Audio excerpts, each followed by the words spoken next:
paket stimulus ekonomi lanjutan terkait dengan hari besar keagamaan nasional, yaitu Idul Fitri 1447 Hijriah atau 2026 Masehi, sesuai dengan arahan Bapak Presiden terkait THR aparatur sipil negara pemerintah pusat, termasuk P3K, TNI Polri, serta pensiunan. Pemerintah telah menyiapkan anggaran sebesar 55 triliun rupiah. Dibandingkan tahun lalu, ini meningkat. Tahun lalu 49 triliun, naik 10%. THR ASN tahun 2026 yang akan disalurkan kepada 2,4 juta ASN pusat TNI Polri dengan total 22,2 triliun. Kemudian 4,3 juta ASN daerah, total 20,2 triliun. Kemudian 3,8 juta pensiunan, totalnya 12,7 triliun. Nah, komponen yang dibayarkan 100% penuh meliputi gaji pokok, tunjangan keluarga, tunjangan pangan, tunjangan jabatan, kinerja sesuai dengan regulasi yang berlaku. Pemberian THR merupakan hal yang berbeda dengan pemberian gaji yang ke-13. Jadi saya garis bawahi bahwa THR ini tidak sama dengan gaji ke-13. Gaji ke-13 biasanya diberikan di bulan Juni.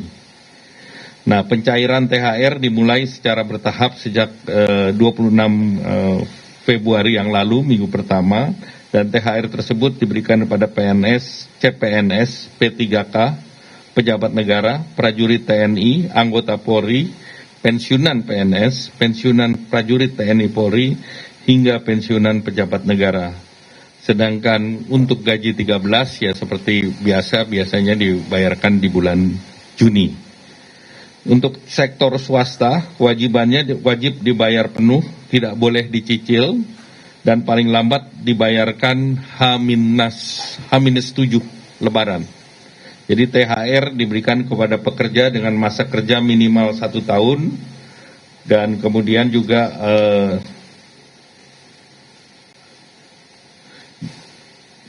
jumlahnya minimal jumlahnya adalah 1 bulan upah, sedangkan pekerja dengan masa kurang 1 tahun diberikan secara proporsional. Nah, ini tentu setiap perusahaan akan bervariasi. Nah, berdasarkan data dari BPJS Ketenagakerjaan, penerima upah yang tercatat adalah 26,5 juta pekerja, dan diperkirakan jumlah THR yang dibayarkan senilai 124 triliun rupiah untuk THR sektor swasta, dan ini diharapkan bisa mendorong konsumsi nasional secara signifikan. Kemudian bonus hari raya untuk ojol. Ini bonus hari raya ini telah dilakukan dengan komunikasi intensif dengan para aplikator, dan alhamdulillah komitmen kuat dari para aplikator juga diwakili dengan yang hadir pada pagi hari ini.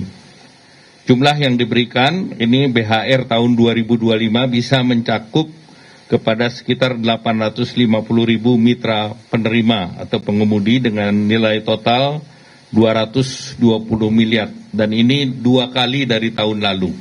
Tahun lalu itu sekitar 110 miliar dari masing-masing aplikator seperti Goto dan Grab. Tahun lalu menyediakan 50 miliar masing-masing.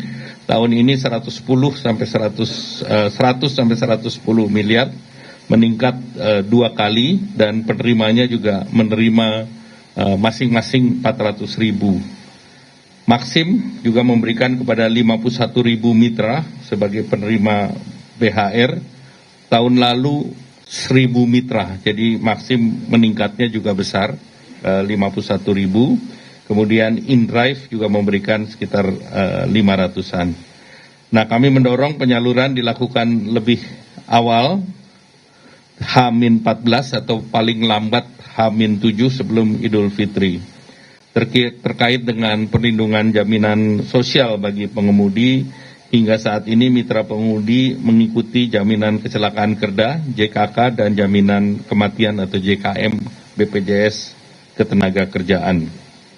Nah, selanjutnya kita telah juga memberikan bantuan untuk diskon transportasi khusus menjelang Lebaran, nilai rupiahnya 911,16 miliar, baik dari APBN maupun non-APBN, dan bantuan yang diberikan pemerintah pada saat menjelang Lebaran nanti dalam bantuan pangan itu nilainya 14,9 triliun, berupa 10 kg beras dan 2 liter minyak goreng untuk 35,04 keluarga.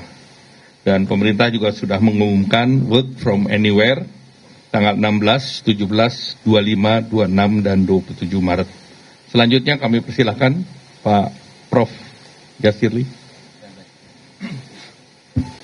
Baik, terima kasih Pak Menko. Yang